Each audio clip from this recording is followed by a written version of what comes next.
Oke, jadi itu tadi. Jadi nanti teman-teman di reading itu nanti akan diberi 50 pertanyaan atau questions ya, yang mana nanti teman-teman hanya punya waktu 55 menit untuk mengerjakan 50 pertanyaan tersebut. Nah, kita anggap aja kalau teman-teman ngambil tes yang tertulis atau PBT ya, yang atau ITP yang datang ke tempatnya itu, teman-teman. Anggap aja yang 5 menit itu dipakai untuk melingkari lembar jawaban atau membulet-buleti lembar jawaban ya, teman-teman. Berarti teman-teman punya waktu 50 menit untuk mengerjakan 50 soal, alias teman-teman punya waktu 1 menit untuk mengerjakan satu soal. Oke, dan kita akan belajar tipsnya supaya nanti teman-teman tidak panik. Maksudnya, kalau kita tahu tipsnya, teman-teman mengenali soalnya, bisa mengenali soalnya, nanti bisa mengetahui triknya untuk menjawab soal tersebut. Seperti itu. Karena di reading nanti teman-teman diminta untuk tipsnya ya, maksudnya teman-teman disarankan untuk membaca pertanyaannya dulu, baru kita cari jawabannya di teks. Oke, karena tidak semua informasi yang ada di teks itu nanti ditanyakan, teman-teman. Jadi menurut saya tidak perlu kita baca semuanya teksnya. Oke, kita cari yang perlu aja, yang ditanyakan aja, seperti itu. Kemudian sama dengan listening, karena reading ini juga comprehension atau pemahaman ya, teman-teman. Otomatis vocabnya teman-teman itu adalah your life saver atau yang menentukan nanti nilai teman-teman, seperti itu. Oke. Nah, ketika teman-teman nanti tipsnya tadi kan baca soalnya dulu, jangan baca teksnya dulu, teman-teman. Jadi baca nomor 1 misalkan itu soalnya yang ditanyakan apa. Nah, nanti kita baru tahu di teks itu tempatnya di mana jawabannya. Seperti itu, teman-teman. Nah, kalau dengan cara ini teman-teman nanti akan bisa mengkategorikan kalau soal reading TOEFL itu cuma 3 jenis sebenarnya. Yaitu yang pertama, ya, jenis soal yang cara menjawabnya adalah cukup membaca topik sentences-nya atau kalimat pertama di setiap paragraf ya, teman-teman. Kemudian jenis soal kedua adalah cara mengerjakannya scan dan skim, karena informasi yang ditanya scan dan skim itu membaca cepat ya, teman-teman, sampai kita menemukan informasi yang ada di teks yang ditanyakan itu yang di teks di mana. Karena nanti pertanyaannya atau informasinya akan gerombol di situ. Jadi jawabannya pasti nggak jauh-jauh di situ ya, teman-teman. Kemudian yang ketiga itu make an inference. Jadi make inference itu artinya membuat kesimpulan atau membuat tebak-tebakan. Jadi ada jenis soal reading itu yang jawabannya itu nggak ada di teks, teman-teman. Tapi kita diminta untuk menyimpulkan sendiri berdasarkan informasi yang ada di teks, seperti itu. Nah, hari ini kita fokus dulu dengan yang pertama. Jadi jenis soal apa aja yang cara menjawabnya adalah dengan membaca kalimat pertama saja setiap paragraf ya, teman-teman. Jadi kita nggak perlu membaca seluruh teks, tapi cukup membaca kalimat pertama di setiap paragraf. Yaitu yang pertama, ketika teman-teman mendapati soal yang menanyakan main idea. Nah, pengertian main idea sendiri adalah gagasan utama atau ide pokok, teman-teman. Atau apa yang pengen dibahas, atau siapa yang pengen dibahas sama si penulis. Nah, kalau teman-teman masih ingat dulu di structure, ini namanya adalah subjek. Ya, kalau di dalam kalimat, teman-teman itu namanya subjek. Jadi subjek itu adalah apa atau siapa yang pengen dibahas sama si penulis. Oke? Nah, kalau di teks, subjek atau main idea itu tempatnya adalah di kalimat pertama di setiap paragraf, ya, teman-teman. Nah, nanti jadi teman-teman cukup baca kalimat pertama saja di setiap paragraf. Nah, biasanya di dalam soal itu tidak menggunakan kata main idea, walaupun ada juga yang menggunakan kata main idea langsung, teman-teman. Ada nama-nama lain main idea. Biasanya di soal ada kata main point, primary concern, main discussion, topik, title, subject. Nah, itu nama-nama lain dari main idea ya, teman-teman. Cara mengerjakannya sama, yaitu cukup dibaca kalimat pertama di setiap paragraf. Nah, misalnya kalau teman-teman menemui di kalimat pertama itu ternyata ada 2 informasi mengenai topiknya atau mengenai suatu bahasan. Nah, teman-teman lanjut baca kalimat kedua kalau ragu ya maksudnya. Sebenarnya di kalimat kalau teman-teman menemukan 2 ide di satu kalimat di kalimat pertama, nah, itu teman-teman pilih aja yang kalimat terakhirnya atau kalimat keduanya. Kenapa? Karena kalimat kedua itu nanti akan dikembangkan di kalimat berikutnya, kalimat berikutnya, kalimat berikutnya seperti itu. Karena itu jembatan, ya teman-teman. Tapi nggak apa-apa kalau teman-teman nanti ragu, bisa sekaligus baca kalimat berikutnya. Dari situ nanti akan tahu yang dibahas itu apa. Nah, sebelum kita ke contoh soal atau kita ke contoh soal dulu ya, teman-teman. Contoh soalnya seperti ini. Nah, yang tadi di reading, yang saya bilang, teman-teman, jangan dibaca teksnya dulu. Memang kalau dicontoh teksnya terlihat pendek ya, teman-teman, hanya satu paragraf. Tapi ketika teman-teman tes nanti, tidak ada teks yang cuma satu paragraf di reading. Ya, minimal ada dua, dan dua pun itu biasanya panjang sekali, teman-teman. Oke? Jadi saya sarankan baca soalnya dulu, karena tidak semua informasi di teks ditanyakan. Ya. Nah, di situ soalnya berbunyi, what is the topic of this passage? Apa sih topik dari teks ini? Nah, topik itu nama lain dari main idea, teman-teman. Cara mengerjakannya adalah kita cukup baca kalimat pertama setiap paragraf. Karena kalimatnya cuma satu, ya sudah kita baca aja kalimat, maksud saya karena paragrafnya cuma satu, kita cukup baca kalimat pertama saja. Oke, kalimatnya berbunyi, dalam filsafatnya atau dalam filosofinya John Dewey, sebuah perbedaan yang signifikan itu dibuat antara kecerdasan dan kemampuan menggunakan logika. Nah, kemudian kita cek A, B, C, D, teman-teman, yang nyambung dengan atau yang yang sepemikiran dengan kalimat pertama itu. Oke. Yang alfa, the intelligence of John Dewey, kecerdasannya John Dewey. Bukan ya, ini bukan ngomongin kecerdasannya John Dewey. John Dewey itu bukan ngomongin kecerdasannya sendiri. Dia membedakan kecerdasan secara umum atau semua orang dengan kemampuan menggunakan logika milik semua orang, bukan punyanya dia saja. Ya, berarti alfa bukan. Kalau yang Bravo, perbedaan-perbedaan yang dibuat oleh John Dewey. Nah, perbedaan tentang apa? Ini nggak jelas, teman-teman. Kurang kurang jelas karena perbedaan itu ada banyak di antara apa dan apa, seperti itu. Jadi kurang spesifik atau tidak jelas. Berarti Bravo nggak bisa. Kalau yang Charlie, Dewey's ideas on the ability to reason. Gagasannya Dewey atau pendapatnya Dewey mengenai kemampuan menggunakan logika. Bukan ya, memang di teks ada, teman-teman. Tapi kalau kita pilih yang Charlie, ada informasi yang kita hilangkan. Oke, di kalimat pertama tadi dia bilang bukan cuma reasoning atau kemampuan menggunakan logika, tapi juga intelligence. Oke, berarti Charlie bukan. Kalau yang Delta, how intelligence differs from reasoning in Dewey's works. Bagaimana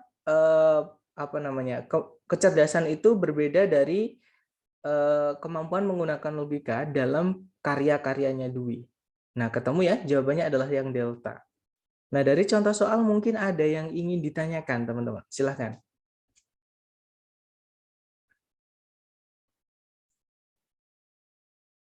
Nggak ada? Atau nanti ketika teman-teman ada pertanyaan, boleh langsung interrupt ya. Nah, sekarang berarti giliran teman-teman. Ini ada latihan 2 soal ya, teman-teman. Berarti waktunya, sorry teman-teman. Berarti waktunya 2 menit. Oke, good. Di chat ada yang bertanya sama saya, vocab apa yang teman-teman perlu hafal?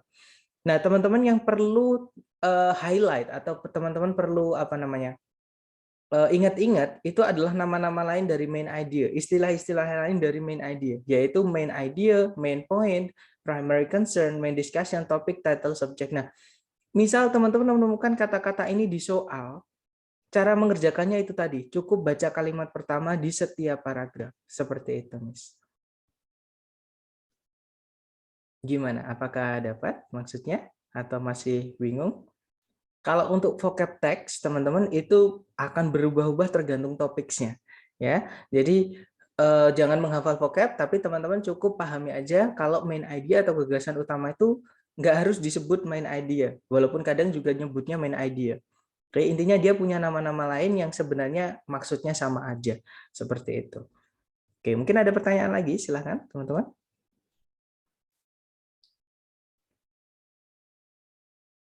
Nggak ada ya. Kalau nggak ada, kita lanjut ke latihan buat teman-teman. Di sini ada 2 soal. Berarti waktunya 2 menit ya. Teman-teman dicoba dulu, jangan takut salah. 2 menit dimulai dari sekarang. Silahkan teman-teman.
Oke guys, 2 menit sudah habis. Silahkan jawaban teman-teman sedapatnya dulu ya. Dikirim di chat, kemudian kita bahas bersama. Silahkan teman-teman. Oke, ada jawaban Charlie Bravo, ada Bravo Charlie, ada Alpha Bravo, ada Charlie Charlie, ada, oke, kita cek bersama ya. Ada Alpha Charlie juga, Charlie Bravo. Oke, kita cek bersama teman-teman. Nomor 1 pertanyaannya adalah, which of the following best describe the topic of the passage? Yang manakah di antara A, B, C, D berikut ini yang paling mendeskripsikan topik dari teks di atas? Karena yang ditanyakan topik itu nama lain dari main idea. Kita baca kalimat pertama di setiap paragraf ya. Kalimat pertama berbunyi, Fort Knox yang terletak di Kentucky merupakan situs dari benteng militer Amerika Serikat. Namun dia lebih dikenal dengan Fort Knox Bullion Depository atau Fort Knox tempat penyimpanan emas batangan. Sebuah berangkas raksasa yang menyimpan tumpukan emas dari pemerintah Amerika Serikat. Kalau diartikan seperti itu. Kita cek ABCD ya, teman-teman. Yang alpha, the city of Fort Knox, Kentucky. Kotanya Fort Knox, Kentucky. Bukan ya, ini bukan ngomongin kotanya Fort Knox yaitu Kentucky, teman-teman, tapi ngomongin Fort Knox-nya. Jadi Kentucky di situ diapit 2 koma, itu namanya apositif. Jadi itu dihapus nggak apa-apa karena itu hanya informasi tambahan saja. Ya. Alpha bukan. Yang Bravo, the Federal Gold Depository. Tempat penyimpanan emas pemerintah Amerika Serikat. Nah, kemungkinan Bravo, teman-teman. Oke, kita tahan dulu. Kalau yang Charlie, the US Army Post at Fort Knox, benteng militer Amerika Serikat yang terletak di Fort Knox. Nah, ini juga disebutkan tadi, teman-teman. Kalau Fort Knox itu situs atau tempat dari benteng militer Amerika Serikat. Kita tahan dulu. Kalau yang Delta, tumpukan-tumpukan emas atau batangan-batangan emas. Nah, nggak jelas ya, batangan emas itu ada banyak sekali. Kurang spesifik, teman-teman. Oke, berarti antara Bravo atau Charlie. Nah, ini yang saya maksud tadi. Ketika di kalimat pertama ada 2 bahasan, kita baca kalimat berikutnya. Oke, kalimat berikutnya berbunyi, diselesaikan di tahun 1936, brankas tersebut dibangun dalam bangunan 2 lantai yang dibuat dari granit. Nah, berarti di sini ngomongin tentang brankas tadi ya, bukan ngomongin benteng militernya, teman-teman. Berarti yang dibahas adalah yang fungsinya ke Fort Knox tadi, yaitu penyimpanan emas pemerintah Amerika Serikat. Oke, berarti jawabannya adalah yang Bravo, teman-teman. The Federal Gold Depository, right? Kemudian nomor 2, which of the following could be the best title for this passage? Yang manakah di antara berikut ini yang bisa menjadi judul terbaik untuk teks ini? Nah, judul sama aja. Judul itu yang dibahas, teman-teman. Biasanya disebut, bukan biasanya, pasti disebutkan di topik sentence. Oke? Berarti di kalimat pertama yang tadi sudah kita baca, ya sudah kita cari A, B, C, D yang idenya sama. Cari brankas penyimpanan emas Amerika Serikat, ya teman-teman. Yang alfa, brankas beton raksasa atau besar, yang besar. Bukan ya terlalu luas fungsinya tidak disebutkan karena brankas beton raksasa kemungkinan di bumi ini ada banyak sekali. Nah, nggak jelas. Sedangkan yang di teks tadi yang dibahas cuma yang ada di Fort Knox, yaitu fungsinya untuk menyimpan emas pemerintah Amerika Serikat. Alpha bukan. Kalau yang Bravo, Fort Knox Security, keamanannya Fort Knox. Bukan ya, bukan ngomongin keamanannya, tapi lebih ngomong ke fungsinya. Jadi Fort Knox itu apa atau buat apa? Seperti itu. Berarti Bravo bukan. Kalau yang Charlie, where the US keeps its gold. Di mana Amerika Serikat itu atau pemerintah Amerika Serikat menyimpan emas-emasnya. Nah, ini kalau dijadikan kalimat tanya, teman-teman jawabannya ya Fort Knox itu. Nah, karena yang dibahas Fort Knox berarti jawabannya yang Charlie, ya, teman-teman. Kalau yang Delta, a visit to Kentucky, kunjungan ke Kentucky. Nah, sama sekali bukan. Bukan ngomongin tentang kunjungan ke Kentucky. Dia mendeskripsikan suatu tempat. Berarti jawabannya yang Charlie. Nah, dari contoh soal nomor 1, 2 yang teman-teman kerjakan tadi, mungkin ada yang masih nemu kebingungan atau kesulitan. Silahkan, teman-teman.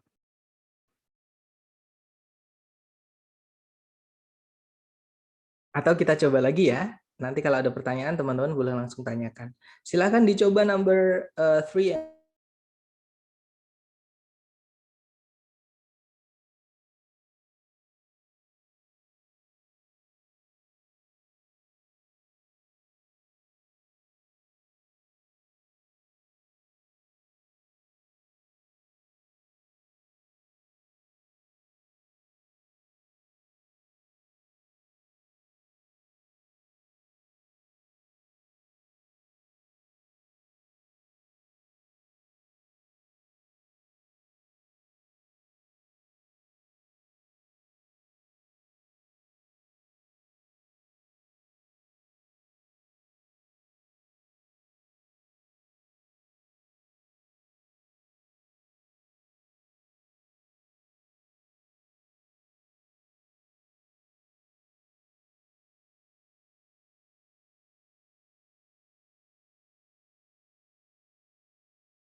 Oke guys, 2 minutes over. Silahkan jawaban teman-teman dikirim di chat ya. Kemudian kita bahas bersama. Salah nggak apa-apa, sedapatnya teman-teman dulu. Nanti kita bahas, teman-teman. Oke, ada jawaban BA, ada jawaban BC, ada jawaban AB, ada CB juga, ada AC juga. Oke, mari kita cek bersama aja ya, teman-teman. Kita cek bersama. Nomor 3 pertanyaannya adalah, which of the following best states the subject of this passage? Yang manakah di antara berikut ini yang paling menyatakan subjek dari teks di atas ini? Nah, kalau subjek sama kayak main idea, dibaca kalimat pertama setiap paragraf.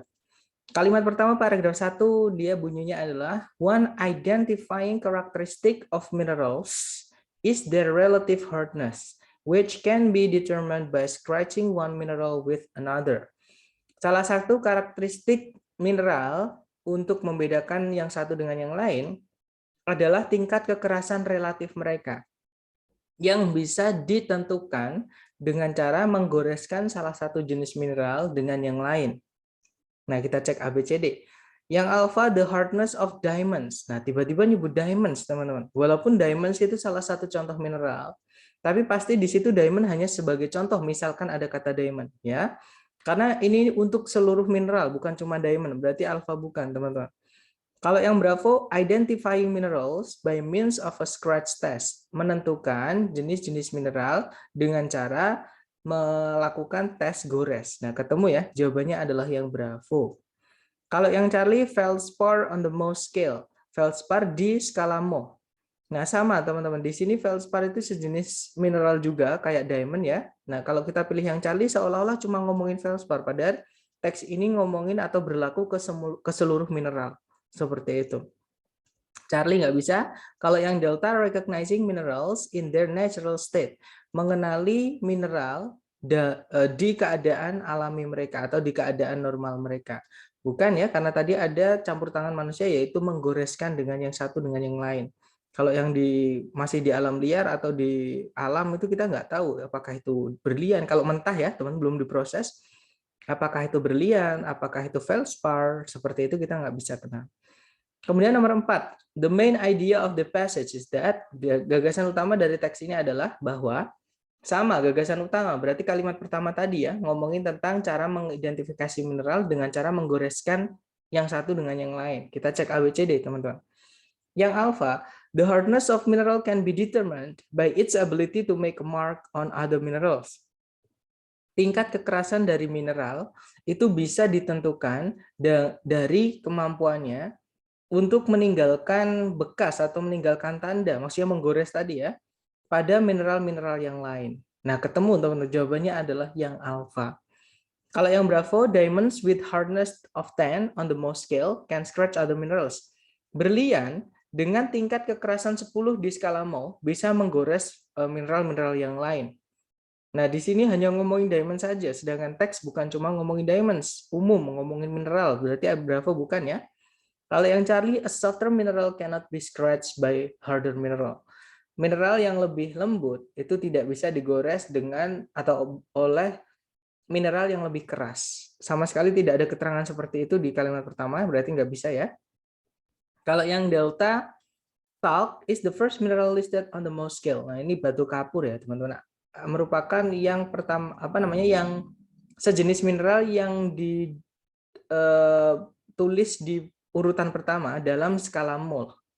Nah, ini hanya ngomongin talc saja, sedangkan teks ngomongin mineral semuanya. Berarti delta nggak bisa, teman-teman. Jawabannya adalah yang alfa.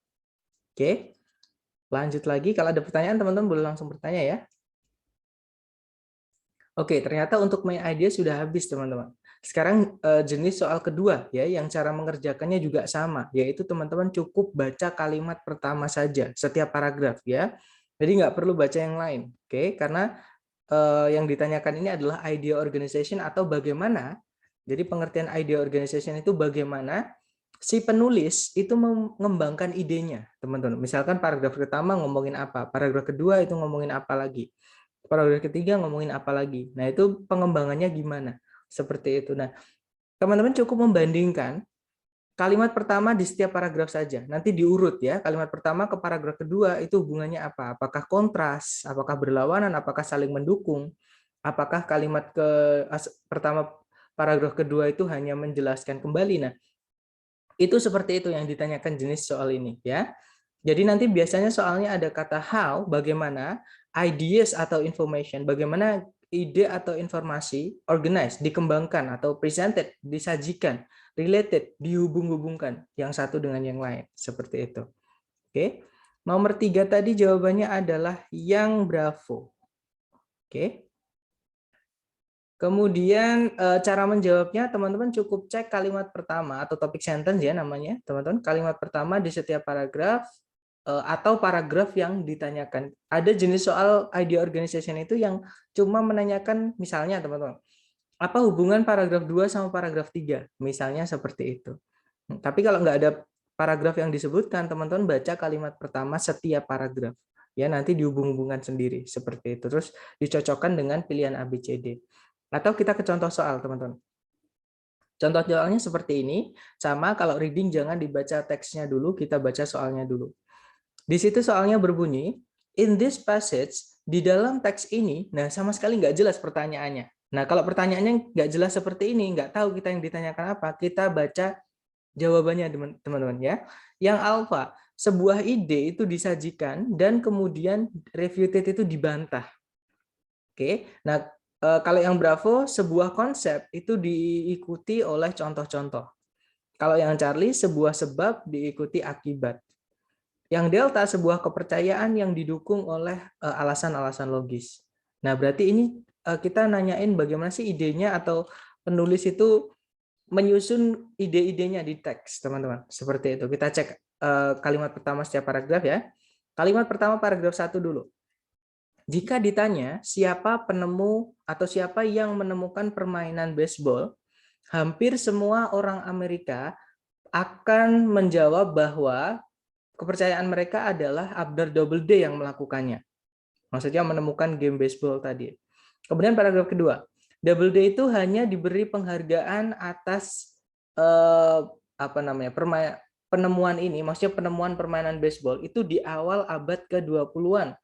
Ketika perusahaan alat-alat olahraga yang namanya adalah Spalding itu memberikan tugas untuk melakukan penelitian atas pertanyaan siapa yang menemukan baseball kepada Doubleday. Nah, berarti Doubleday ini cuma diminta untuk melakukan penelitian, bukan dia yang menemukan permainannya ya, teman-teman, tapi dia diminta untuk melakukan penelitian. Oke, berarti dibantah sama paragraf 1 tadi. Sorry, sama paragraf 2. Jadi paragraf 1 dibantah paragraf 2. Kalau paragraf 3, hari ini atau sekarang ini hampir semua sejarawan olahraga itu sepakat bahwa Doubleday sebenarnya tidak memiliki andil apapun dalam perkembangan permainan baseball.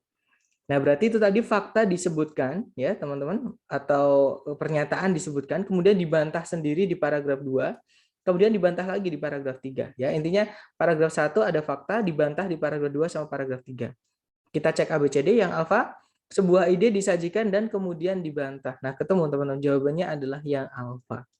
Seperti itu. Jadi kita diminta untuk menemukan bagaimana sih si penulis itu mengembangkan idenya atau gagasannya di dalam teks. Seperti itu. Mungkin ada pertanyaan sebelum kita lanjut ke latihan buat teman-teman. Silakan.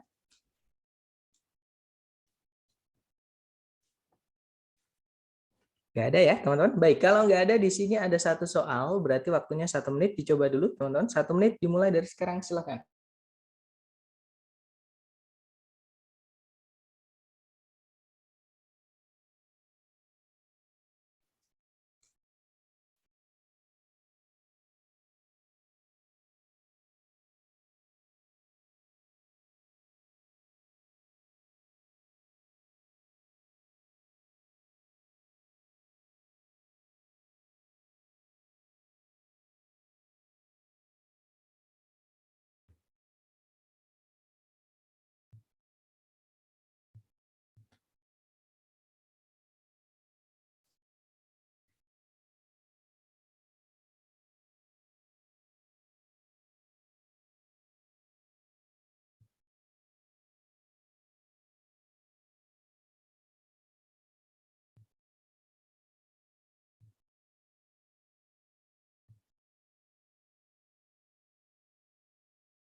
Oke, teman-teman, 1 menit sudah habis. Silahkan jawabannya dikirim di chat ya. Kemudian kita bahas, silahkan.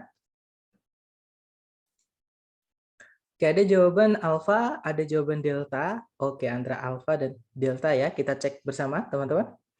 Di situ soalnya nomor 1 adalah how is the information in the passage organized? Bagaimana informasi di teks itu dikembangkan. Nah, berarti kita baca kalimat pertama di setiap paragraf ya.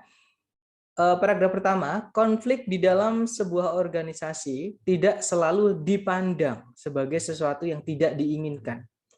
Paragraf kedua, menurut pandangan tradisional mengenai konflik, konflik itu berbahaya bagi sebuah organisasi. Paragraf terakhir, pandangan interaksionis mengenai konflik di sisi lain berpendapat bahwa konflik itu bisa memberikan sebuah fungsi yang penting di dalam sebuah organisasi dengan cara mengurangi tingkat zona nyaman di antara para pekerjanya dan menyebabkan perubahan-perubahan positif untuk terjadi atau supaya terjadi. Nah, kita cek ABCD ya. Yang alpha, the origin of ideas about conflict is presented. Asal muasal dari konflik itu disajikan. Nah, dari mana tadi konflik? Misalkan kalau asal muasal berarti konflik itu dari mana sih awalnya? Nah, tadi tidak dijawab, teman-teman. Berarti nggak ada, ya. Yang alpha nggak bisa. Kalau yang bravo, contrasting views of conflicts are presented. Pandangan-pandangan yang kontras atau yang berbeda mengenai konflik itu disajikan. Nah, ketemu. Jawabannya adalah yang bravo, ya, teman-teman. Kenapa? Karena dari tadi di paragraf pertama ada kata konflik di dalam sebuah organisasi tidak selalu view, dipandang. Ngomongin tentang pandangan. Yang paragraf kedua, menurut pandangan tradisional mengenai konflik, jadi pandangan hanya aja atau pendapat, ya, teman-teman. Berarti jawabannya bravo. Kalau yang Charlie, dua pembuat teori membahas keunggulan dan kekurangan atau kelemahan dari pandangan-pandangan mereka mengenai konflik. Nah, teorisnya mana? Tidak ada tadi menyebutkan teori apa, kemudian atau orang yang membuat teorinya nggak ada. Ini yang dibahas adalah pandangan. Jadi kayak menurut saya kayak gitu, menurut dia kayak gitu, teman-teman. Jadi kayak pendapat, bukan teori, ya, Charlie bukan. Kalau yang delta, contoh-contoh mengenai konflik di dalam sebuah organisasi itu disajikan. Bukan contohnya ya, tapi lebih ke perannya. Apakah dia berbahaya, apakah dia tidak, seperti itu. Oke, jawabannya adalah yang bravo. Lanjut lagi ke nomor berikutnya, teman-teman. Waktunya 1 menit, dimulai dari sekarang, silahkan.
Oke, teman-teman. 1 menit sudah habis. Silahkan jawaban teman-teman dikirim di chat ya. Sedapatnya dulu. Salah nggak apa-apa. Nanti kita bahas. Silahkan, teman-teman. Oke, ada 9 jawaban. Ada Bravo, ada Delta, ada Charlie. Oke, Bravo, Charlie, Delta. Kita cek ya, teman-teman. Di situ nomor 3 pertanyaannya adalah, what type of information is included in the first paragraph? Jenis informasi apa yang dimasukkan di dalam paragraf pertama? Nah, kalau yang ditanyakan cuma paragraf pertama, teman-teman cukup baca kalimat pertama paragraf pertama saja, ya, karena paragraf kedua nggak diminta ya, cuma yang diminta cuma paragraf pertama. Paragraf pertama berbunyi kalimat pertamanya, IQ atau tingkat kecerdasan didefinisikan sebagai rasio dari umur mental seseorang dengan umur kronologikalnya. Kemudian rasionya itu dikali 100 untuk menghilangkan koma-komanya atau desimalnya. Nah, intinya di situ tadi ada kata IQ didefinisikan sebagai, berarti ini ngomongin tentang definisi. Ya, teman-teman. Yang alpha argumen pendapat, bukan ya, bukan pendapat. Kalau yang Bravo definition, nah ketemu jawabannya adalah yang Bravo definisi ya, teman ada kata define sama kayak is aja juga bisa artinya merupakan seperti itu. Oke, jawabannya adalah yang Bravo, teman-teman. Lanjut lagi. Number 5, waktunya 1 menit dimulai dari sekarang. Silahkan teman-teman.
Oke, 1 menit sudah habis, teman-teman. Silahkan jawabannya teman-teman dikirim di chat. Kemudian kita bahas bersama ya, silahkan. Oke, ada jawaban Bravo, ada jawaban Delta, ada jawaban Alpha. Oke, kita cek ya, Bravo, Delta, Alpha. Di situ nomor 5 pertanyaannya adalah, how is the information in the passage organized? Bagaimana informasi di teks itu dikembangkan? Kita cek kalimat pertama setiap paragraf. Kalimat pertama paragraf 1 berbunyi, danau terbesar di Amerika Serikat bagian barat adalah Danau Great Salt Lake, sejenis atau sebuah danau air asin yang terletak di tengah daratan di Utah barat laut. Tepat di luar dari atau tepat di sebelah ibu kota negara bagian Salt Lake City. Kemudian paragraf 2. Meskipun danau Great Salt Lake itu dialiri oleh sungai-sungai air tawar, danau tersebut itu sebenarnya lebih asin dibandingkan lautan-lautan yang ada di dunia ini. Paragraf terakhir, danau Great Salt Lake itu bisa berubah-ubah atau berbeda-beda, bermacam-macam dengan drastis atau dengan hebat dari ukuran normalnya. Maksudnya dengan apa ya? Sangat berbeda dari ukuran normalnya, yaitu 1.700 mil persegi. Bergantung pada kondisi cuaca berkepanjangan. Nah, ini ngomongin tentang Great Salt Lake ya, teman-teman, yang mana dia mempunyai dua ciri-ciri yang unik tadi, ya, yaitu dia lebih asin dibandingkan lautan. Ukurannya juga bisa berubah-ubah. Kita cek ABCD. Yang alpha, two unusual characteristics of the Great Salt Lake are discussed. Dua karakteristik yang tidak biasa atau tidak umum mengenai Great Salt Lake itu dibahas. Nah, ketemu ya, jawabannya adalah yang alpha, teman-teman. Oke. Kalau yang Bravo, teori yang berbeda mengenai Great Salt Lake atau garamnya Great Salt Lake itu disajikan. Nah, yang ngomongin garamnya Great Salt Lake tadi cuma paragraf 2. Kalau kita pilih yang Bravo, berarti kita nggak anggap paragraf 1 sama paragraf 3. Bravo nggak bisa. Kalau yang Charlie di situ, proses bagaimana Great Salt Lake itu mendapatkan garamnya, atau dari mana dia mendapat garamnya itu diterangkan atau disebutkan. Bukan ya, teman-teman, karena dia cuma ngomongin paragraf 2. Sedangkan di sini kita ditanyai untuk bagaimana semua informasi yang ada teks itu dikembangkan. Oke. Berarti Charlie bukan. Kalau yang Delta, alasan logis atau ya alasan-alasan dari berbagai variasi atau perubahan-perubahan dalam ukurannya Great Salt Lake itu diberikan. Nah, berarti ini cuma ngomongin paragraf 3 yang ngomongin ukuran tadi, teman-teman. Sedangkan paragraf 1, paragraf 2 tidak ngomongin ukuran. Berarti Delta nggak bisa ya. Berarti fix jawabannya adalah yang alpha. Kita lanjut lagi, teman-teman. Nah, di sini ada 2 soal. Ini ngomongin main idea sama yang kedua tadi idea organization. Teman-teman coba dulu, jangan takut salah. Berarti waktunya 2 menit dimulai dari sekarang. Silahkan teman-teman.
Oke guys, 2 menit sudah habis. Silahkan jawaban teman-teman dikirim di chat.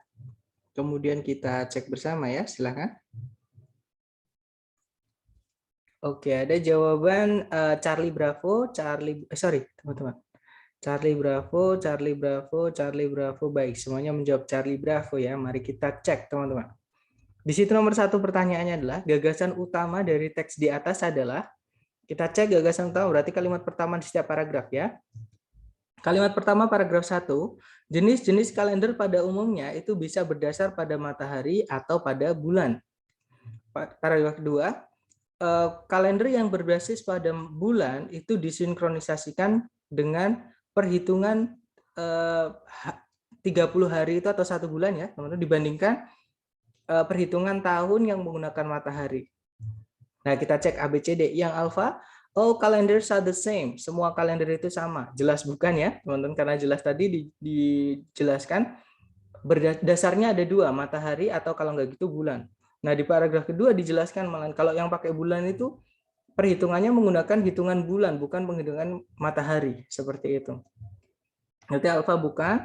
Kalau yang Bravo, kalender matahari itu berdasar pada matahari. Nah, sebenarnya Bravo benar, cuman dia hanya ngomongin satu aspek saja, yaitu kalender matahari. Sedangkan di teks tadi menyebutkan 2 ya, teman-teman. Berarti Bravo nggak bisa karena nggak lengkap.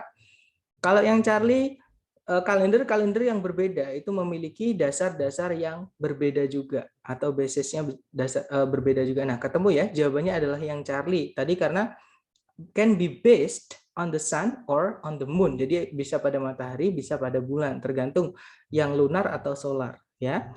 Berarti jawabannya Charlie. Kalau yang nomor 2, bagaimanakah informasi di teks itu dikembangkan? Nah, tadi sudah kita baca kalimat pertama ya. Jadi si penulis itu mengkontraskan, jadi mendeskripsikan karakteristik yang kalender solar sama kalender lunar. Kalau kalender solar dibahas di paragraf pertama, kalender lunar itu dibahas di paragraf kedua. Nah, kita cek ABCD. Yang alfa, characteristics of the solar calendar are outlined. Nah, di sini hanya ngomongin karakteristik dari kalender matahari saja, bukan ya, karena yang dibahas dua-duanya. Kalau yang Bravo, 2 types of calendars are described. Ada 2 jenis kalender itu dideskripsikan semua. Nah, ketemu jawabannya adalah yang Bravo. Nah, seperti itu, teman-teman. Kita lanjut lagi. Di sini ada 2 soal, teman-teman coba lagi ya. Ini campuran juga, teman-teman. Waktunya 2 menit dimulai dari sekarang, silahkan.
Oke guys, 2 minutes over. Silahkan jawabannya dikirim di chat ya.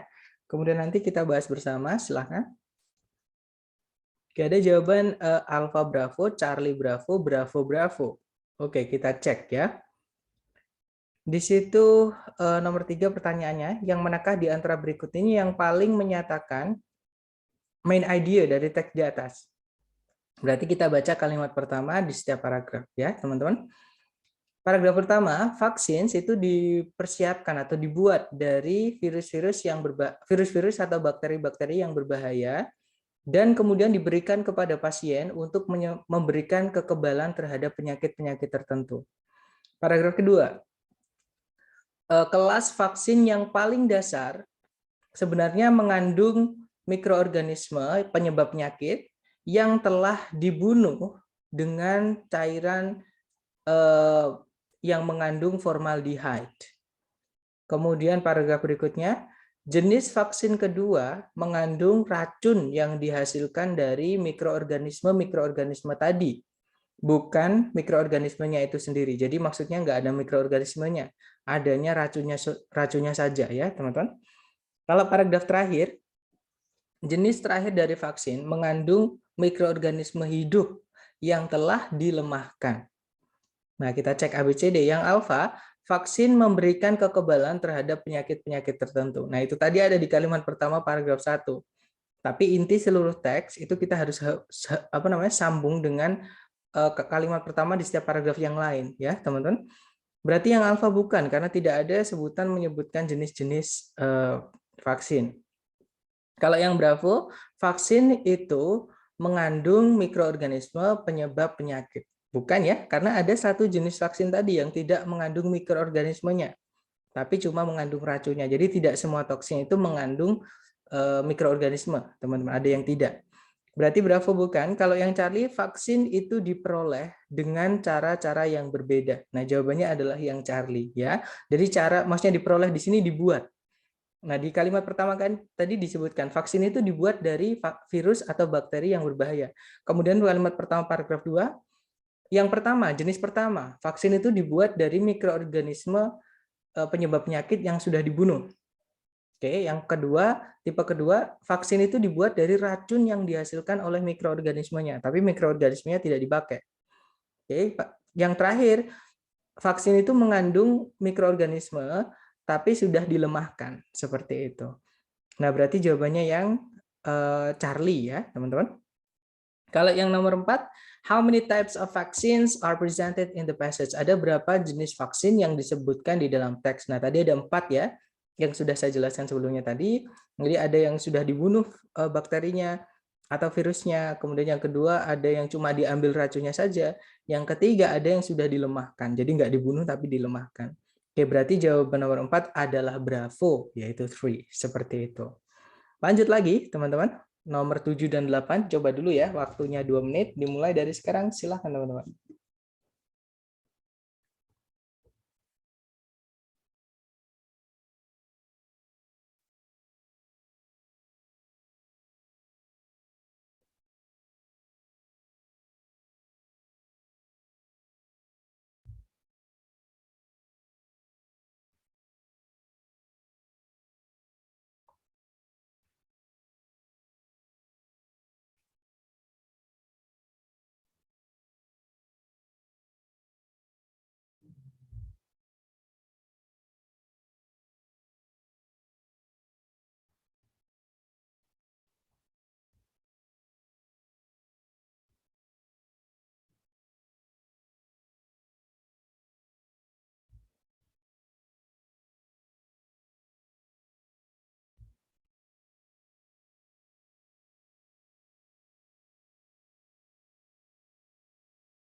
Oke, teman-teman, 2 menit sudah habis. Silakan jawabannya dikirim di chat ya.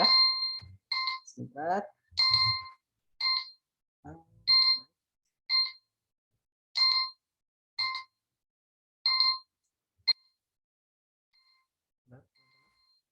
Oke, silakan jawabannya dikirim di chat, kemudian kita bahas bersama. Oke, ada jawaban delta alpha, ada delta alpha. Baik, semuanya menjawab delta alpha ya. Kita cek bersama. Nomor 7 pertanyaannya adalah topik dari teks ini bisa dideskripsikan sebagai, nah karena topik berarti kita baca kalimat pertama setiap paragraf, teman-teman. Kalimat pertama paragraf 1 berbunyi, a hoax, unlike an honest error, is a deliberately concocted plan to present an untruth as the truth. Kalau diartikan, sebuah hoax tidak seperti sebuah kesalahan kesalahan murni, merupakan sebuah rencana yang sengaja dibuat untuk menyajikan kebohongan seolah-olah kebenaran. Jadi kayak memalsukan kebenaran seperti itu ya. Jadi ini ngomongin pengertian hoax. Kemudian yang berikutnya paragraf kedua, hoax ilmiah yang terkenal terjadi di tahun 1920 ketika Charles Dawson mengaku telah menemukan tengkorak manusia dan tulang rahang di Piltdown Common, Inggris bagian selatan. Paragraf terakhir, membutuhkan lebih dari 40 tahun supaya hoax tersebut bisa terungkap. Nah, kita hubungkan ABCD ya.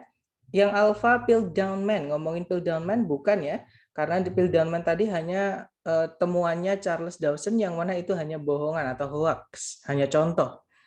Alpha bukan, kalau yang Bravo Charles Dawson Discovery, penemuannya Charles Dawson sama kayak yang Alpha. Dia hanya sebagai contoh ya. Bukan itu intinya. Kalau yang Charlie Eoanthropus dawsoni, nah ini malah nggak tahu itu apa. Dia disebutkan di paragraf kedua ya, teman-teman. Kayaknya namanya Piltdown Man tadi, atau yang ditemukan sama Charles Dawson tadi, berarti sama ya tiga-tiganya, teman-teman. Nggak mungkin ada 3 jawaban sama. Jawabannya adalah yang delta. Nah, teman-teman bisa menggunakan cara itu juga. Jadi, ada 3 jawaban itu nggak mungkin ya. Piltdown Man itu yang dimaksud ditemukan sama Charles Dawson tadi, yaitu namanya Eoanthropus dawsoni. Nah, tiga-tiganya sama, nggak mungkin. Jawabannya adalah yang delta. Sebuah definisi dan contoh dari hoax. Nah, ketemu ya. Definisi disebutkan paragraf pertama. Contoh dari hoax disebutkan di paragraf kedua sama paragraf ketiga. Penjelasannya ya. Oke, berarti jawabannya delta. Number 8. Gagasan utama dari penulis adalah bahwa, nah sudah kita baca kalimat pertama tadi, intinya ngomongin tentang hoax ya, teman-teman. Yang alpha. Berbagai jenis hoax itu telah atau pernah dilakukan. Nah, kita tahan dulu. Kalau yang Bravo, Charles Dawson itu menemukan sebuah tengkorak manusia dan tulang rahang. Nah, itu tadi tapi hanya sebagai contoh ya, teman. Nah, reading itu nggak enaknya kadang seperti ini, teman-teman. A, B, C, D biasanya semuanya ada di teks. Nah, teman-teman harus fokus pada yang ditanyakan itu apa.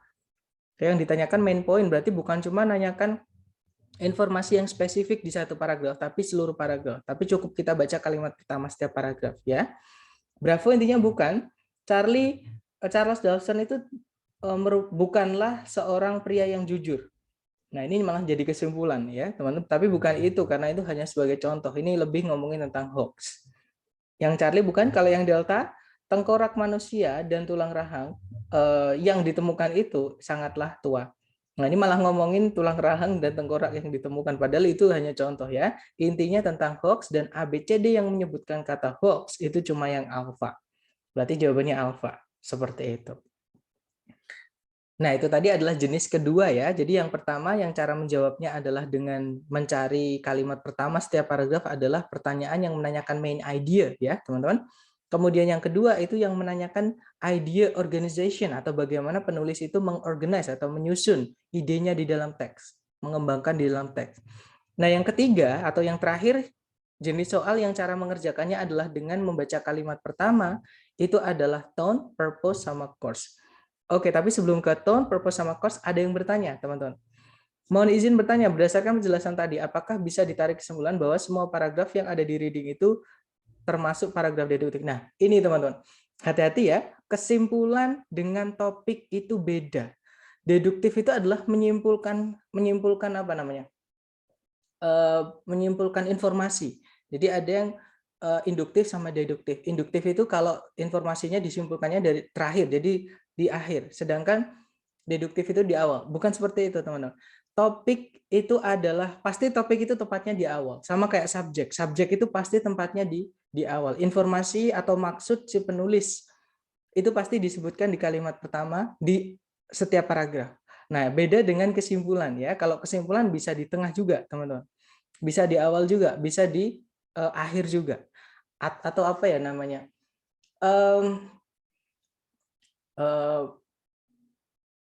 Ya, kalau saya nyebutnya mungkin itu kesimpulan, bukan ke topik sentence. Tapi nggak tahu ya, maksudnya saya juga pernah dapat pertanyaan ini dari sebelumnya, teman-teman, dari periode sebelumnya, dan memang ketika saya mengecek teks-teks di reading, itu pasti, atau teman-teman boleh coba deh, coba dicek setiap paragraf, pasti urut nanti. Misalkan ngomongin A di awal, nanti selanjutnya pasti ada hubungan A, tapi lanjut ke B, lanjut ke C, tapi intinya yang paling luas, maksudnya pasti disebutkan di awal sendiri.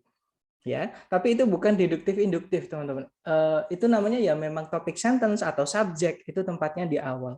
Seperti itu. Yang pengen dibahas itu pasti disebutkan di awal. Seperti itu. Oke, dari beberapa soal yang dijawab tadi, kita emang harus baca kalimat pertama pada paragrafnya, yang di kalimat paragraf 1.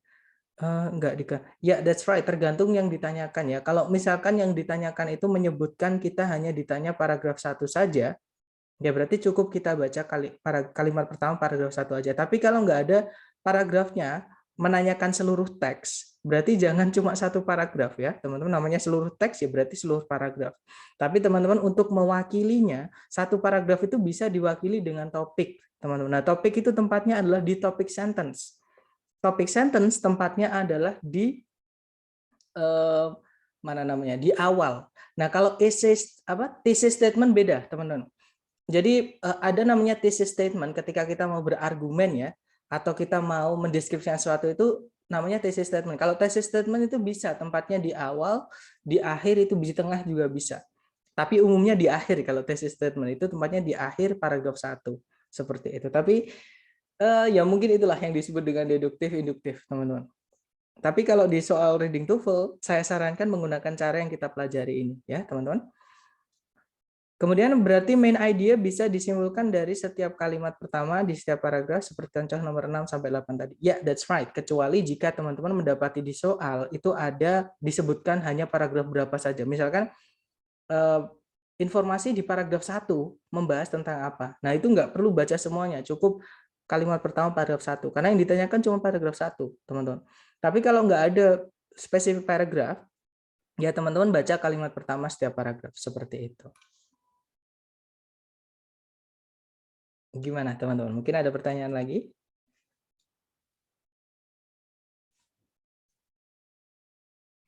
Dan yang saya bilang tadi ya, hati-hati di reading, kadang pilihan A, B, C, D memang terlihat semuanya ada di teks. Nah, itu yang Bravo ada di teks, yang Charlie ada di teks. Nah, memang itu sebagai pengecoh atau di structure.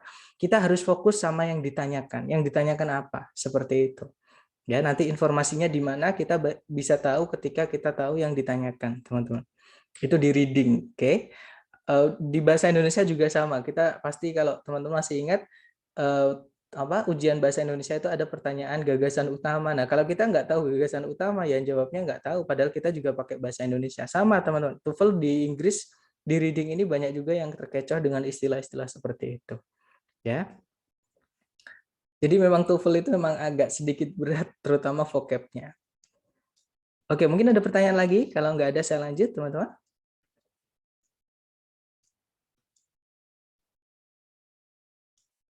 Oke, lanjut ya berarti. Oke, dan contoh, bukan contoh. Jadi jenis soal terakhir yang cara mengerjakannya juga sama, yaitu dibaca kalimat pertama di setiap paragraf.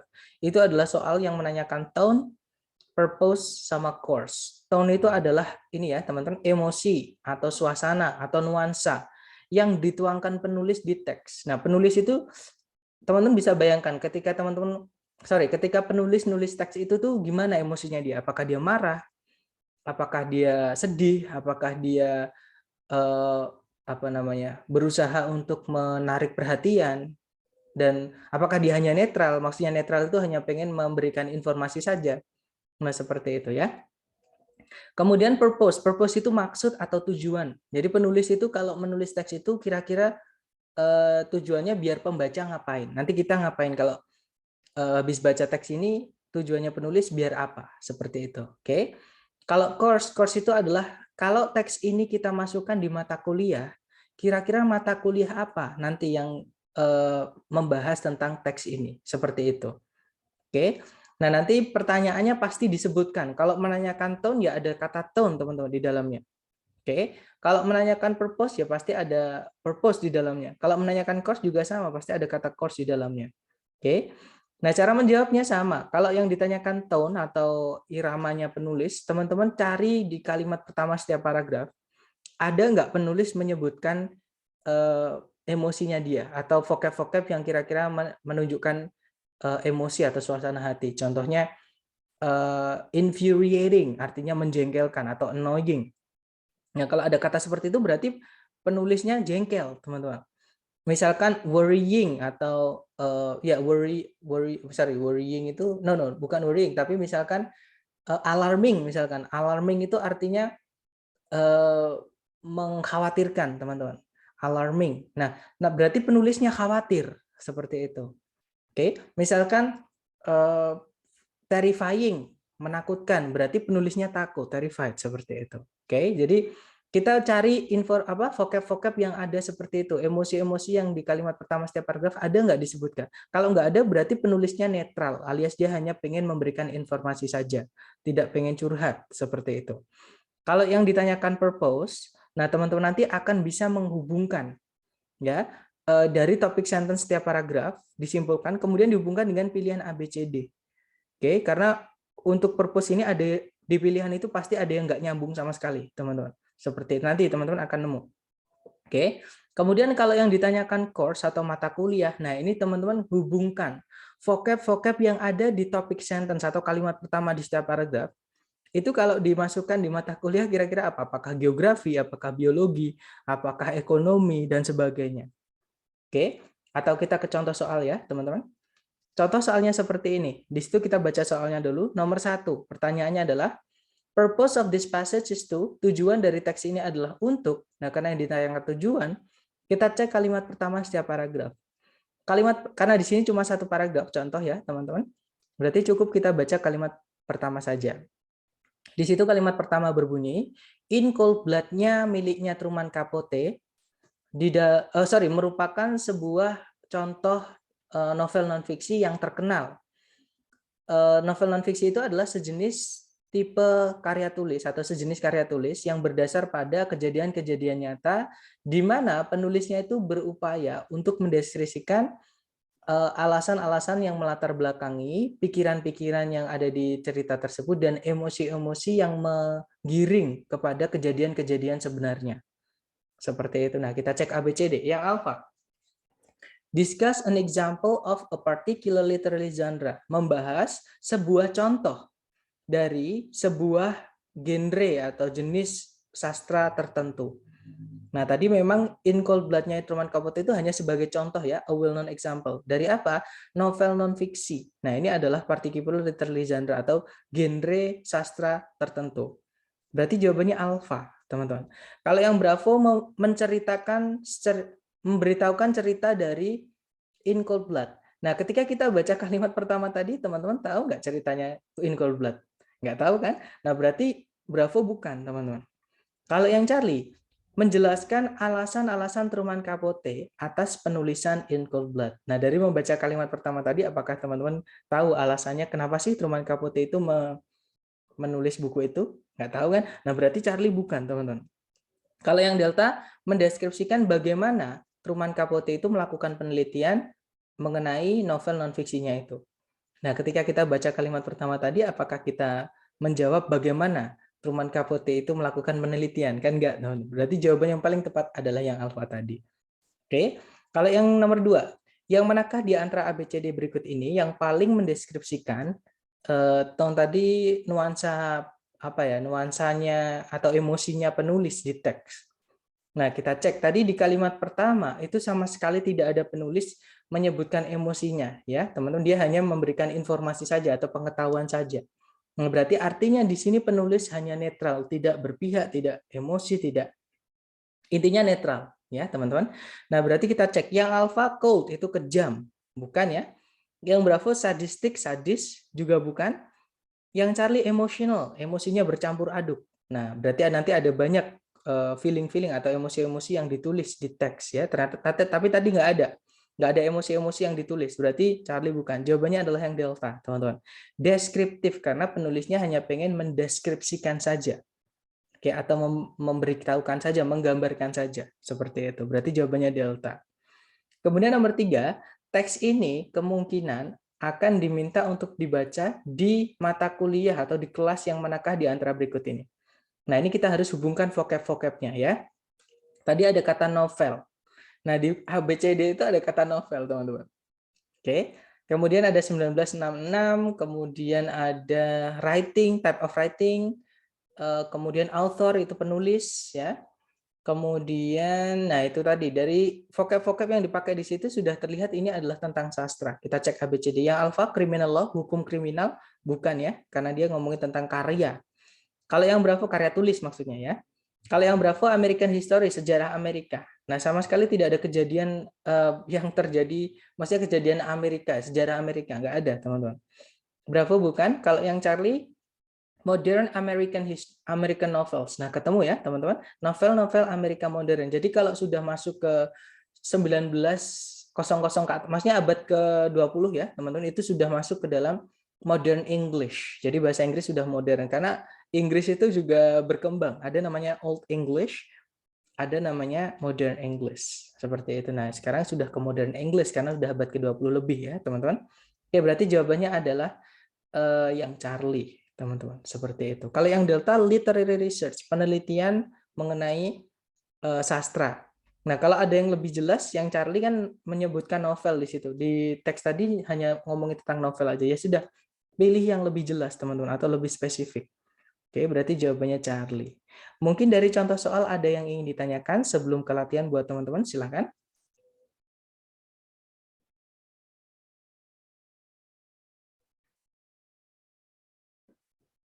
Nggak ada ya, teman-teman? Oke, ada satu pertanyaan. Kenapa Kak pilih A nomor 1?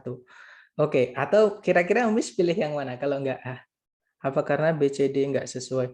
Yang sudah saya bahas tadi, kalau yang Bravo misalnya nih, ketika saya baca kalimat pertama saja, yang tadi ya, In Cold Blood-nya Truman Capote merupakan sebuah contoh yang terkenal dari novel non-fiksi, sejenis karya tulis populer yang berdasar pada kejadian-kejadian nyata, di mana penulisnya berupaya untuk mendeskripsikan alasan-alasan yang melatar belakangi kejadian itu, pikiran-pikiran yang ada di kejadian itu, dan emosi-emosi yang terjadi, yang menggiring kepada kejadian-kejadian yang terjadi, yang nyata, kejadian nyatanya.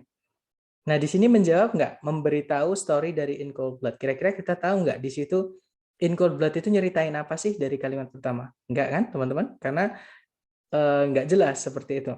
Kalau yang Charlie menjelaskan alasan Truman Capote dalam penulisan In Cold Blood. Nah, ketika kita baca kalimat tadi, kita tahu nggak alasan Truman Capote kenapa kok nulis buku itu? Kan nggak juga. Berarti Charlie nggak bisa. Kalau yang Delta membahas atau mendeskripsikan bagaimana Truman Capote itu meneliti novel non-fiksinya itu. Nah, bukan juga. Kita juga nggak tahu bagaimana Truman Capote meneliti bukunya itu sendiri ya. Dari membaca kalimat pertama saja. Nah, berarti itu nggak bisa teman dipilih. Nah, kalau yang alfa bisa membahas sebuah contoh dari sejenis genre sastra tertentu. Maksudnya genre sastra tertentu tadi adalah novel non-fiksi. Nah, sebuah contoh memang di situ disebutkan Truman Capote in Cold Blood merupakan sebuah contoh yang terkenal dari novel non-fiksi. Nah, novel non-fiksi ini adalah sejenis karya sastra tertentu. Berarti jawaban yang paling tepat menggambarkan kalimat pertama ya yang alfa. Seperti itu. Gimana, Miss? Dapat nggak maksud saya? Oke, dapatnya. Itu kalau pakai eliminasi, teman-teman. Nah, untuk eliminasi ini nggak apa-apa kalau misalkan masih pertama-tama nggak apa-apa. Atau kalau kita ragu dengan jawaban, misalkan, masa langsung ini jawabannya? Ragu nih, pilih cek dulu Bravo, Charlie, Delta nggak apa-apa. Itu sistem eliminasi. Tapi kalau saya, teman-teman, kalau misalkan sudah yakin dengan jawaban yang alfa dari kita membaca kalimat pertama tadi, ya udah lanjut aja di di soal berikutnya. Kalau untuk purpose itu pasti berbeda-beda seperti itu, ya. Mungkin ada pertanyaan lagi, teman-teman? Kalau nggak ada, kita ke latihan buat teman-teman. Di sini ada 3 soal ya, dicoba dulu teman-teman. Waktunya 3 menit. Dimulai dari sekarang, silahkan.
Oke guys, 3 menit sudah habis. Silahkan jawabannya dikirim di chat. Sedapatnya teman-teman dulu, nanti kita bahas bersama ya. Oke, ada jawaban ABC, ada jawaban DDC, ada jawaban DCC. Oke, kita cek bersama aja ya. Di situ nomor 4 pertanyaannya adalah, yang manakah di antara berikut ini yang paling mendeskripsikan tujuan penulis di teks di atas? Kita baca kalimat pertama setiap paragraf.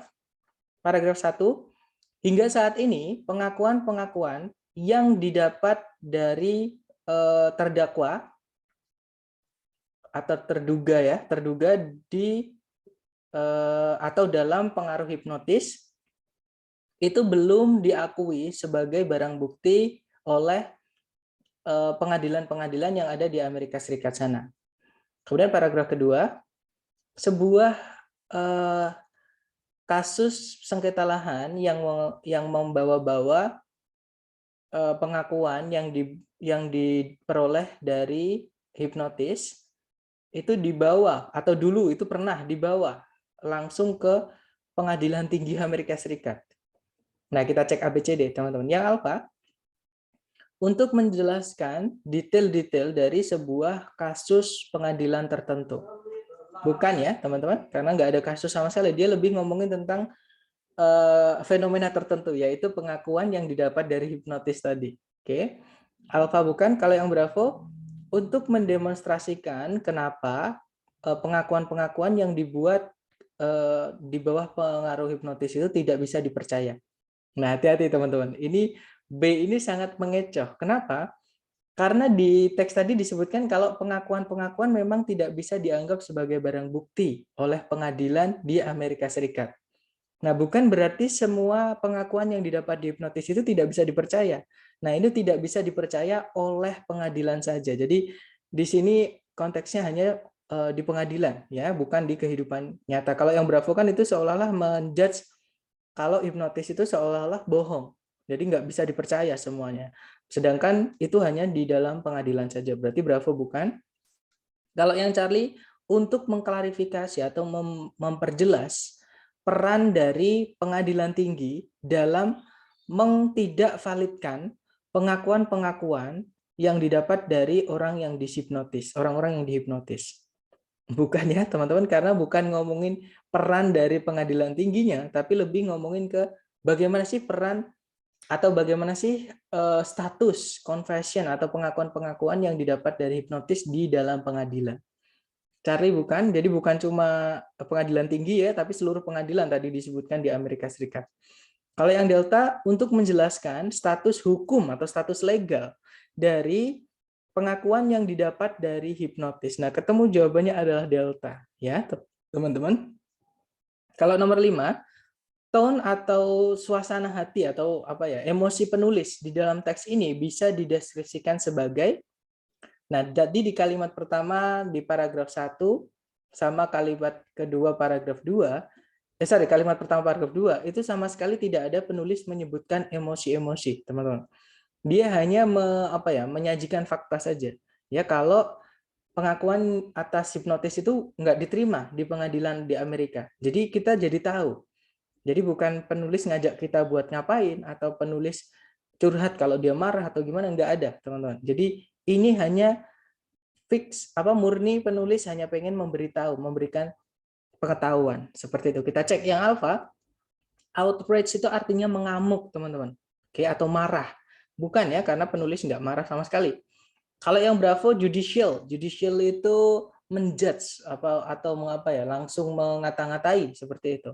Bukan ya, karena di sini penulis memberikan contoh atau memberikan kejadian di masa lalu atau kenapa kok dia bisa menyatakan seperti itu dijelaskan di paragraf 2. Kalau dulu itu ada pengakuan yang kasus sengketa lahan itu ngaku si pelaku yang dituduh itu dihipnotis terus disuruh ngaku. Nah, sama pengadilan tinggi itu dianggap itu nggak valid seperti itu ya. Berarti Bravo bukan. Kalau yang Charlie hipnotik itu menghipnotis, seolah-olah yang membaca jadi terhipnotis. Bukan ya, teman-teman, kita nggak terhipnotis, kita hanya tahu saja. Jawabannya adalah yang Delta, teman-teman, informative. Jadi teks ini kan juga kita hanya tahu saja, jadi mendapatkan informasi saja. Oke, berarti nomor 5 jawabannya Delta juga, teman-teman ya. Kemudian nomor 6, teks ini kemungkinan akan diminta atau ditugaskan untuk dibaca di mata kuliah apa? Nah, tadi ada beberapa kata vocab di teks ya, kalimat 1 paragraf itu ada kata confession, artinya pengakuan. Yang kedua ada defendants, artinya tadi terdakwa atau terduga. Ya. Kemudian ada evidence, barang bukti. Courts itu adalah pengadilan. Nah, ini ngomongin tentang hukum, jelas sekali. Ya, teman-teman, kita cek ABCD yang hukum. Yang alpha American law, hukum Amerika. Nah, ketemu. Jawabannya yang alpha ya, teman-teman. Kalau yang Bravo psychiatric healing, pengobatan psikiatris. Sama sekali nggak ada pengobatan di situ ya. Di situ ngomongin tentang status pengakuan yang didapat dari hipnotis dalam hukum. Oke, berarti Bravo bukan. Kalau yang Charlie parapsikologi, ngomongin tentang psikologi, bukan ya, teman-teman. Karena kalau misalkan ngomongin tentang hipnotis saja secara umum, mungkin ya karena dihubungkan dengan psikis. Tapi kalau di sini dihubungkannya ke hukum, statusnya dihukum bagaimana hipnotis, berarti ini lebih ngomongin ke hukum, teman-teman. Kalau yang Delta filosofi, filsafat, bukan ya. Dia lebih ke hukum. Jadi American law, seperti itu. Kemudian nomor 7, 8, 9, dicoba dulu ya, teman-teman. Jangan takut salah, waktunya 3 menit dimulai dari sekarang, silakan.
Oke guys, 3 menit sudah habis. Silahkan jawabannya dikirim di chat, kemudian kita bahas ya.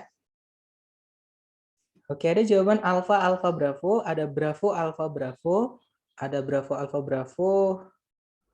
Oke, kita cek bersama ya. Kita cek bersama teman-teman.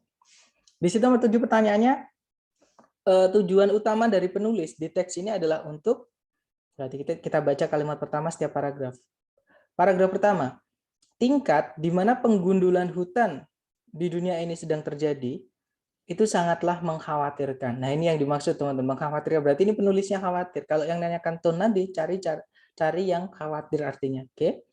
Paragraf kedua, sebagian besar dari penggundulan hutan itu terjadi di hutan-hutan tropis di negara-negara berkembang yang dilatar belakangi oleh keperluan negara-negara tersebut, negara-negara berkembang tersebut, atas meningkatnya kebutuhan lahan pertanian dan keinginan atau tuntutan dari sebagian negara-negara maju untuk mengimpor kayu dan produk-produk yang dibuat dari kayu.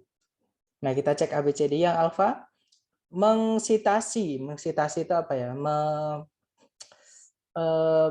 Menceritakan kembali seperti itu ya, statistik-statistik mengenai perbaikan. Nah, ini malah perbaikan, teman-teman. Jelas-jelas di situ tadi ngomongin deforestation, penggundulan hutan. Penggundulan hutan kok perbaikan, berarti alfa bukan ya. Kalau yang Bravo menjelaskan di mana penggundulan hutan itu terjadi. Nah, kalau ini dijelaskan di paragraf kedua saja. Paragraf pertama tadi bukan ngomongin tempatnya ya, tapi lebih ngomongin ke seberapa buruknya, seperti itu. Bravo bukan karena nggak lengkap. Kalau yang Charlie membuat pembacanya menyadari adanya sebuah masalah di dunia ini yang semakin memburuk, yaitu penggundulan hutan tadi. Kemungkinan Charlie bisa, kita tahan dulu ya. Kalau yang Delta menyalahkan, blame itu menyalahkan negara-negara berkembang atas penggundulan hutan. Bukan ya teman-teman, karena bukan cuma negara berkembang saja yang disebutkan. Negara maju tadi juga disebutkan, developed countries. Ya, berarti Delta bukan, berarti fix jawabannya yang Charlie. Jadi si penulis itu ingin menyadarkan pembacanya bahwa ada masalah di dunia ini yang semakin memburuk seperti itu, yaitu penggundulan hutan tadi. Oke, lanjut nomor 8. Yang manakah di antara berikut ini yang paling mendeskripsikan tone atau emosi dari penulis ya di dalam teks tadi? Nah, yang saya sebutkan tadi, ada kata alarming di paragraf 1, kalimat pertama, teman-teman. Alarming itu artinya mengkhawatirkan. Nah, berarti di sini penulisnya khawatir, teman-teman. Kita cek ABCD yang artinya khawatir. Yang alpha, concerned. Nah, ketemu langsung ya, concern itu artinya takut atau khawatir atau cemas, teman-teman. Oke, berarti jawabannya yang alpha. Kalau bravo, disinterested itu artinya nggak tertarik, nggak minat, bukan ya. Kalau yang Charlie, placid itu datar-datar atau biasa aja, bukan. Karena ada kata alarming di situ, menakutkan atau mengkhawatirkan. Kalau yang delta, exaggerated, melebih-lebihkan atau dialay ya, teman, dilebih-lebihkan seperti itu. Bukan, karena penulis menyebutkan ada data di situ, ada berapa persen, ada di mana, seperti itu. Jadi ada tahun juga, ada, berarti lebih ke data di situ. Oke.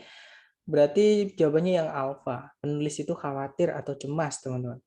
Nomor 9, teks ini kemungkinan itu diminta untuk dibaca di mata kuliah yang mana di antara berikut ini.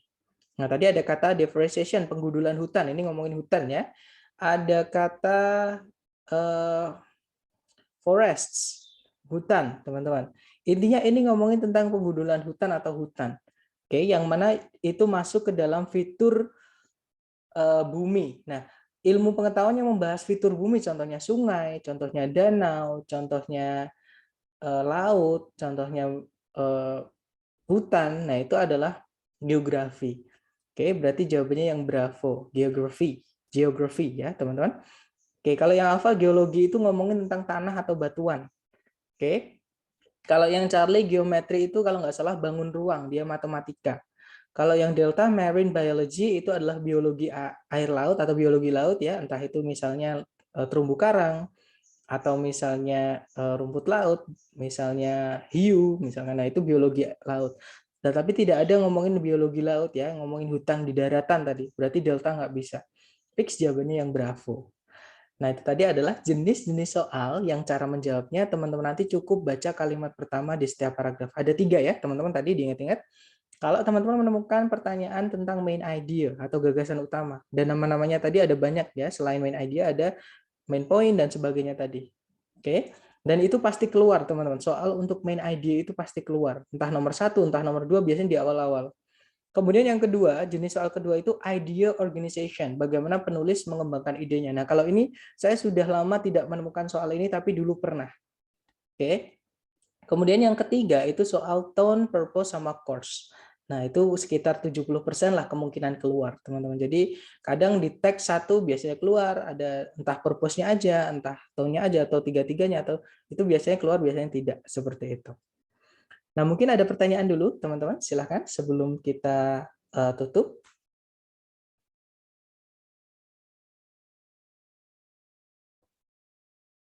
Kalau nggak ada, nanti saya sarankan teman-teman latihan, dan ketika ada pertanyaan apapun, nanti bisa japri saya. Ya, teman-teman? Baik, thank you so much for having me today, guys. I'll see you again next time. The last I say, Assalamualaikum warahmatullahi wabarakatuh. Okay, see you guys. Have a nice day, everyone.